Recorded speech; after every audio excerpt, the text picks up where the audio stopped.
Assalamualaikum, apa kabar semuanya? Terima kasih kepada semua teman-teman yang telah mengklik video ini. Seperti biasa, kita menerbangkan drone kita di atas lintasan sirkuit MotoGP Mandalika yang mempunyai panjang 4,31 km dan 17 tikungan ini.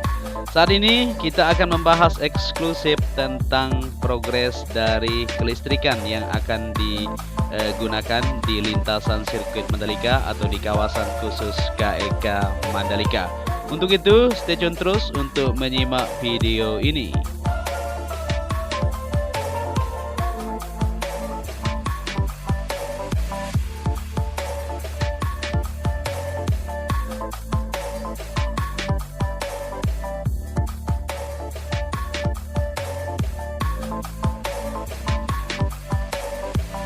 PT PLN Persero Unit Induk Wilayah Nusa Tenggara Barat ikut turun tangan untuk menyukseskan gelaran MotoGP Mandalika di sirkuit Mandalika. Melansir dari akun Twitter resmi @PLN_NTB, PLN Unit Pelaksana Pelayanan Pelanggan Mataram atau UP3 Mataram terus menyiapkan infrastruktur kelistrikan untuk perhelatan akbar MotoGP yang akan digelar di tahun 2022 mendatang. Salah satu upaya PLN ialah menyiapkan 3 jalur untuk realisasikan zero downtime pada ajang MotoGP Mandalika tahun depan.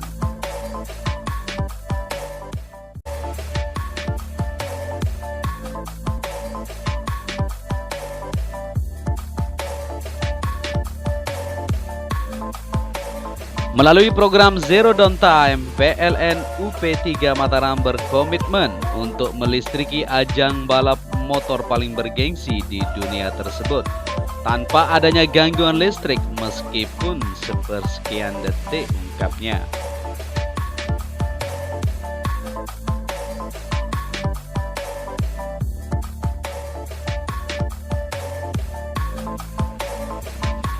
PLN siapkan 3 jalur untuk realisasi zero downtime untuk gelaran MotoGP di Mandalika.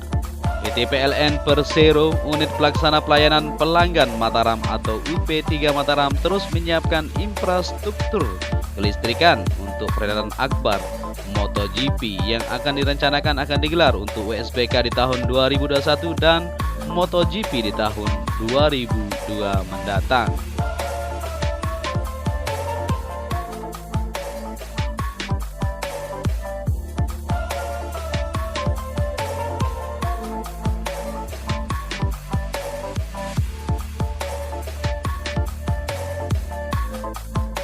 Hal ini dibuktikan dengan membangun 3 jalur tambahan untuk mengamankan suplai pasokan listrik untuk kawasan ekonomi khusus KEK Mandalika. Kondisi saat ini terdapat 2 jalur penyulang yang menyuplai untuk KEK Mandalika, yaitu penyulang Novotel dan penyulang Buta. Doni Nur Gustiarsyah selaku manajer unit pelaksana pelayanan pelanggan UP3 Mataram menjelaskan bahwa 3 jalur tambahan yang dibangun adalah saluran kabel tegangan menengah SKTM sepanjang 2 x 1,48 kms yang berasal dari gardu induk GI Buta. Lalu ada jalur SUTM atau saluran udara tegangan menengah sepanjang 13,8 kms yang dibangun dari GI Sengkol.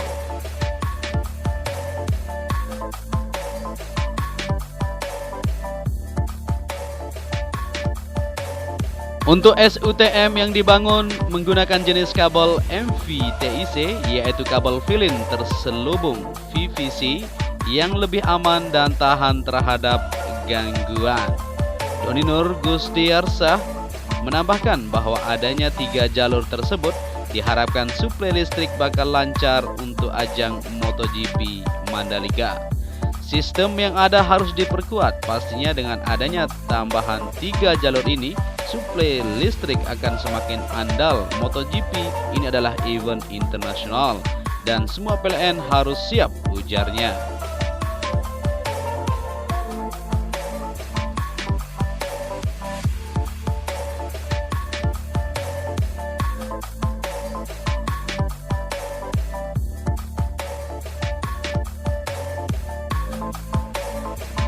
Progres pembangunan untuk ketiga jalur tersebut saat ini telah memasuki tahap akhir konstruksi.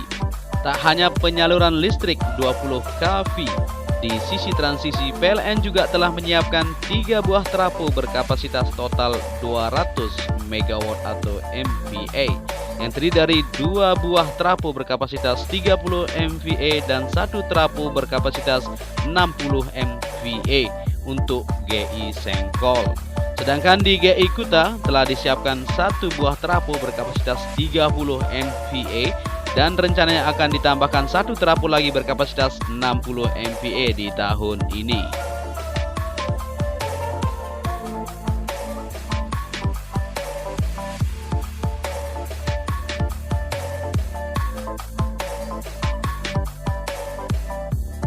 Dari GI ke arah MotoGP juga diskenariokan aliran listrik menggunakan jalur udara dan jalur bawah tanah. Untuk kabel bawah tanah ini PLN masih mengkoordinasikan jalurnya dengan ITDC. Rekayasa jaringan ini ditargetkan tuntas pada Juni 2021 ini.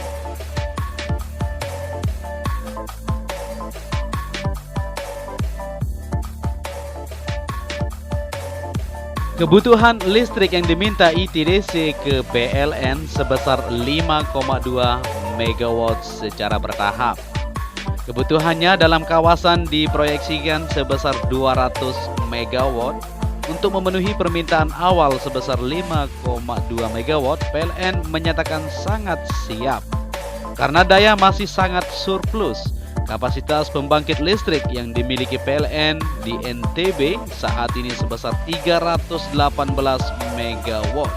Didukung oleh PLTMG, Lombok Peker sebesar 124 MW, PLTU sebesar 100 MW, serta pembangkit-pembangkit lainnya diantaranya PLTMH dan PLTS. Sementara saat beban puncak, saat penggunaan listrik serempak malam hari, kebutuhan listrik di NTB sebesar 256 MW. Artinya, cadangan yang masih menganggur sebesar 62 MW.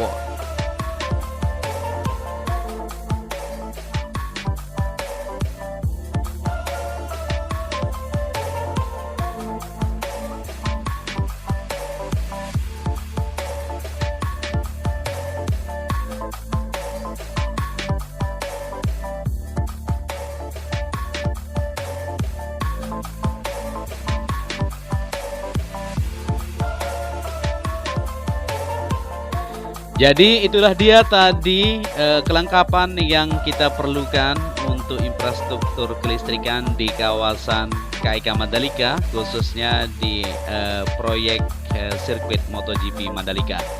Jadi kita akan terus memberikan informasi kepada kalian semua terkait masalah pembangunan yang ada di lintasan sirkuit Mandalika, baik dari segi internet, jaringan, infrastruktur, dan kelistrikan juga terus dilakukan dan akan bisa terselesaikan di tahun ini.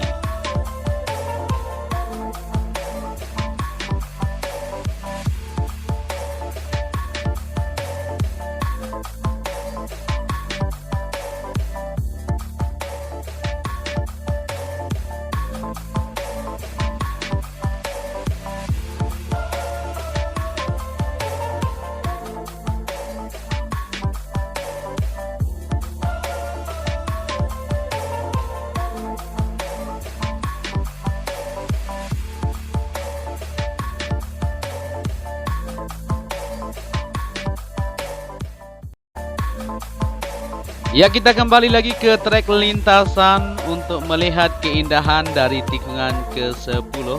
Kita ambil visual di sini ya. Saat ini kita ambil video pada siang hari, jadi aktivitas pengerjaan tidak begitu nampak karena memang waktunya rehat pada siang ini. Untuk pembangunan di Mega Project Sirkuit Mandalika, kita berharap saja untuk kelengkapan infrastruktur dalam bentuk kelistrikan maupun jaringannya semuanya sudah disiapkan untuk kelancaran dan kesuksesan di ajang pegelaran untuk WSBK di tahun 2021 ini maupun di MotoGP Maret 2022 nanti.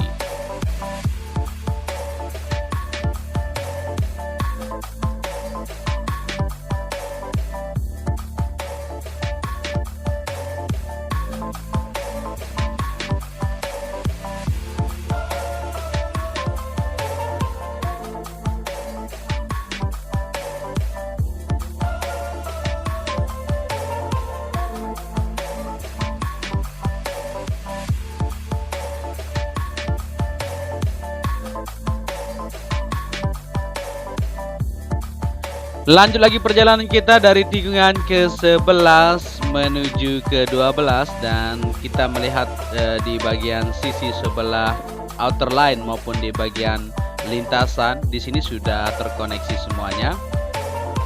Tinggal untuk pengoneksian di bagian area rumput yang tersambung ke bagian area grapple yang berada di tikungan ke-12 menuju ke-13 ini.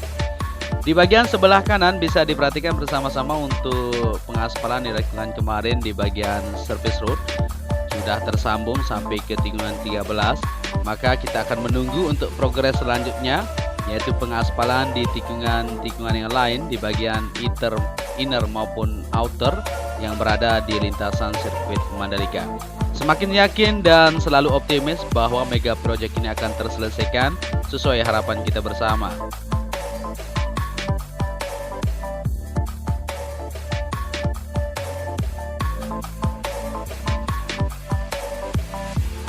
Kita beralih sedikit ke bagian sebelah kiri untuk area drainase yang berada di tikungan ke-13 menuju ke Laguna ini sudah tersambung semuanya, bisa diperhatikan bersama-sama sudah terkoneksi. Maka ini bagus sekali ya untuk menghindari banjir, tentunya nanti sudah siap di sini. Kita akan lanjutkan perjalanan kita untuk melihat situasi yang ada di lintasan sirkuit Mandalika. Jadi hari ini kita eksklusifkan tadi ya, membahas masalah untuk jaringan infrastruktur kelistrikan, dan kemarin kita sudah bahas juga masalah jaringan internet ya 5G yang akan disiapkan untuk kelancaran di pegelaran MotoGP di tahun 2022 nanti.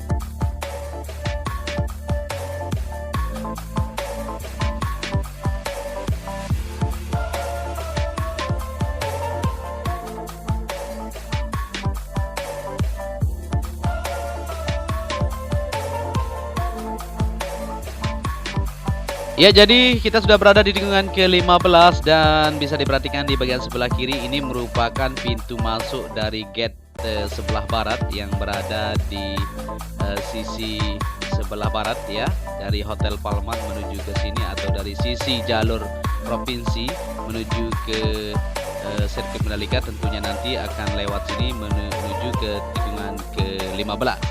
Ya, mungkin sampai di sini saja kita akan memantau untuk progres kita pada siang hari ini.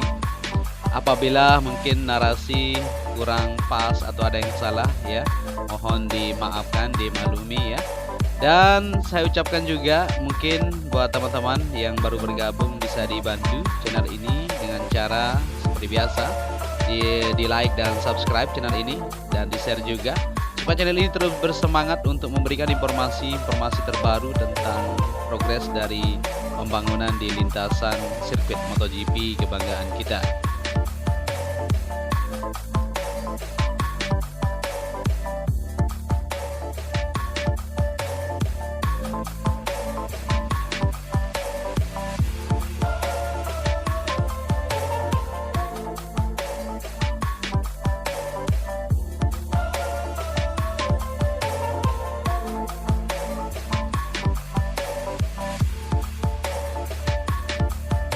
Kita sudah sampai kembali di trek lurus yang mempunyai panjang 700 meter, dan mungkin sampai di sini saja panduan kita.